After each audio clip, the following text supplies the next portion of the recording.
अध्यक्ष महोदय, जैसे कि ये चर्चा का विषय बना हुआ आज पूरे देश में, और इस सदन ने इस बात पर चर्चा करने का ये जो कदम उठाया सराहनीय है। आज हम राजघाट पर गए थे तो वहां पर एक अद्भुत सा आश्चर्य हुआ, और यहाँ पर भी मुझे देखने को मिला मदन लाल जी बार बार कह रहे हैं हम आपके साथ हैं। ये अच्छी बात है जब इस देश के बहुजन को ये पता चल जाएगा कि हम तथाकथित हिंदू नहीं है, हम लोग यहाँ पर सताए हुए लोग हैं, और जब तक हम लोग एकत्रित नहीं होंगे हमारे अधिकारों का ऐसे ही हनन होता रहेगा। इस देश में जब जब जरूरत पड़ी, अगर देश को चरित्र की जरूरत पड़ी, रामायण की जरूरत पड़ी, भगवान वाल्मीकि से लिखवा ली, और महाभारत की जरूरत पड़ी तो वेद व्यास से लिखवा ली।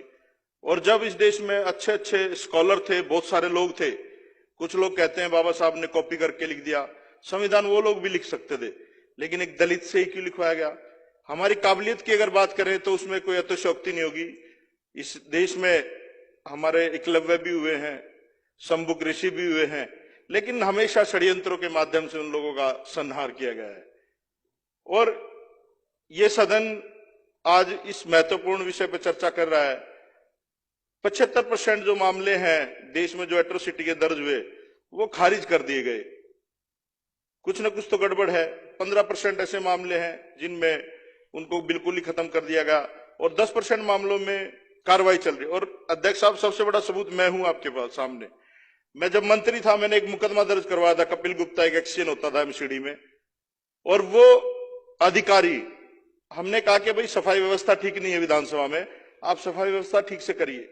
तो उस व्यक्ति ने बिल्कुल मुंह के सामने कहा कि सफाई का काम तो आपके ही लोग करते हैं, ये आपके लोगों की गलती है, आप लोगों को विधानसभा और लोकसभा में नहीं, आपको इसी काम में होना चाहिए। ये तो एक मूर्ख व्यक्ति आया था जिसकी वजह से आप लोग हमारे सिर पे बैठ गए। और मैं तो सैल्यूट करता हूं जो सावित्रीबाई फुले जो एमपी है बीजेपी की, उन्होंने इस्तीफा दिया बीजेपी से और इन लोगों को चेताया है। मुझे ऐसा लगता है अध्यक्ष साहब, ये जो आरएसएस है ये एक तरह से जैसे आतंकवादी संगठन होते हैं, उनका एक टारगेट होता है। उनका जैसे लादेन अमेरिका में एक हेलीकॉप्टर में पायलट बिठा करके एक बिल्डिंग में घुसा देता, उन्हें कोई मृत्यु का भय नहीं था, कुछ नहीं था, उन लोगों का एक टारगेट था। ये ईवीएम हैक करके या जो भी करके, जैसे भी तिकड़मबाजी करके सरकार में ये लोग आए, और इन लोगों का एक उद्देश्य है कि यहाँ के गरीब को, दलित को, पिछड़े को एक उसी जगह खड़ा कर दिया जाए ला करके जहां से इनके पूर्व जाते थे। और हमें एक ऐसी दृष्टि से यहां पर देखा जाता था कि हम लोग मानव के रूप में है ही नहीं, वो होता है। और मैं तो ये कहूंगा जितने भी लोग हमारे लोग बहुजन समाज के इन विधानसभा में लोकसभा में बैठे हैं, वो मर्सिडीज में बैठे हुए कुत्ते की तरह हैं, अपने आप को सोचते हैं हमारी प्रवृत्ति बदल गई, लेकिन हमारी औकात वही है। कोई भी जो भी यहां पर बैठा है, आप अपनी औकात ना भूले भाई। ये जो मनुवादी लोग हैं, जो ब्राह्मणवादी लोग हैं, ये लोग ऐसे ही उत्पीड़न करेंगे, ये लोग ऐसे ही प्रहार करेंगे।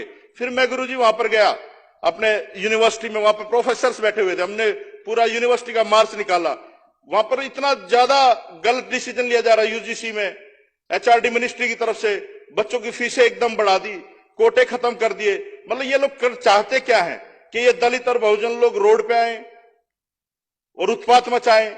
मैंने अध्यक्ष साहब जब मैं मंत्री था तो 4 लाइनें लिखी थी, बड़ा गंभीरता से मैं सोचता था, बाबा साहब को पढ़ा है, हमने 4 लाइनें लिखी थी। हो सकता है आप लोगों को गलत लगे, लेकिन आज के इस समय में वो बिल्कुल सटीक बैठती हैं।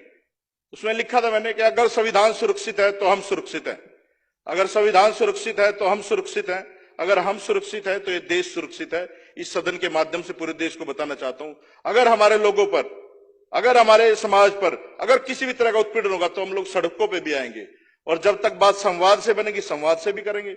अगर हमें कुछ और भी करना पड़े समाज को बचाने के लिए, क्योंकि लोगों से देश है। अरविंद केजरीवाल जी भी कहते हैं ना भाई, पुल देश नहीं है, सड़क देश नहीं है, बिल्डिंग देश नहीं है, लोग जो है वो देश है। अगर हम ही नहीं रहेंगे तो जंगल राज है ये, अगर जंगल ही है तो फिर जंगल में तो जानवर एक दूसरे को मार के खाता है। फिर हमें कोई भी हथियार अपनाना पड़े, कोई भी काम करना पड़े, समाज का सारी चीजें छोड़ के, राजनीति और सारी चीजें भूल करके हम लोग समाज के साथ खड़े होंगे। और हमें उम्मीद है जब इस विधानसभा में इस इतने महत्वपूर्ण चर्चा हुई है और बीजेपी के लोग ऐसे सोच रहे हैं, पता नहीं कहां से आ गए ये लोग, ये सबकी सोचते हैं, अजीब से लोग हैं। ये मैं बताना चाहता हूं आपको, ये जो पार्टी है और ये जो यहाँ पर विधानसभा है, ये अजीब से ही लोगों की है, पता ही नहीं कौन कहां से आ गया। तो ये मिक्सअप है, धर्मनिरपेक्ष, जातिवाद, इन चीजों में विश्वास नहीं रखती है, ये देश को आगे बढ़ाने में विश्वास रखती है, और हम लोग उसी के लिए काम कर रहे हैं। तो अध्यक्ष साहब, ये जो निर्णय है ये निंदनीय है। और इस देश में दुर्भाग्य हमारा ये है कि और भी चीजों में, बहुत सारी चीजों में गलत इस्तेमाल होता है कानून का। दहेज में चले जाओ आप, रेप केस में चले जाओ, बहुत सारी चीजों में दुरुपयोग होता है। इसका तो उपयोग ही नहीं हो रहा। जो जो बाबा साहब ने लिखा दलितों के लिए, बहुजनों के लिए, जो भी कानून इंप्लीमेंट होता है उस पर हथौड़ा चलता है। चाहे रिजर्वेशन का हो, चाहे किसी भी तरीका का देख लो आप, हर चीज में बात होती है। अब लोग कहते हैं आर्थिक आधार पर रिजर्वेशन होना चाहिए। अरे भाई, रिजर्वेशन गरीबी हटाओ उन्मूलन थोड़ी ना है, ये सामाजिक समरसता की, समानता की बात है। वो समझ में आएगी जब अब दो लोग कहते हैं दलित राष्ट्रपति है जी। भाई दलित, तुम लोग फिर किस समरसता की बात करते हो? भाजपा के लोग ही कहते हैं दलित राष्ट्रपति है। क्या पहले राष्ट्रपति नहीं हुए जब तो उनकी जाति से संबोधित नहीं किया गया? संदीप जी कंक्लूड करिए। अध्यक्ष साहब धन्यवाद, आपने इस सेंसिटिव मुद्दे पे बोलने का मौका दिया। और मैं तो ये चाहूंगा कि इस पे कल जो ना, मैं तो बाहर बैठूंगा ही, काली पट्टी मुंह पे बांध करके बाहर बैठूंगा विधानसभा के। कुछ लोग साथी हैं जो हमारा साथ दें, जिसको दर्द हो, क्योंकि ये बहुत सेंसिटिव मुद्दा है। अगर आम आदमी पार्टी के लोग सड़क पे नहीं आएंगे और तो किसी से उम्मीद है नहीं। ये तो सारे चाचा ताऊ के बच्चे हैं, अपने मिलजुल के खेलते हैं। तो धन्यवाद अध्यक्ष साहब, आपने इतने मुद्दे पर बोलने का मौका दिया। श्री विशेष रवि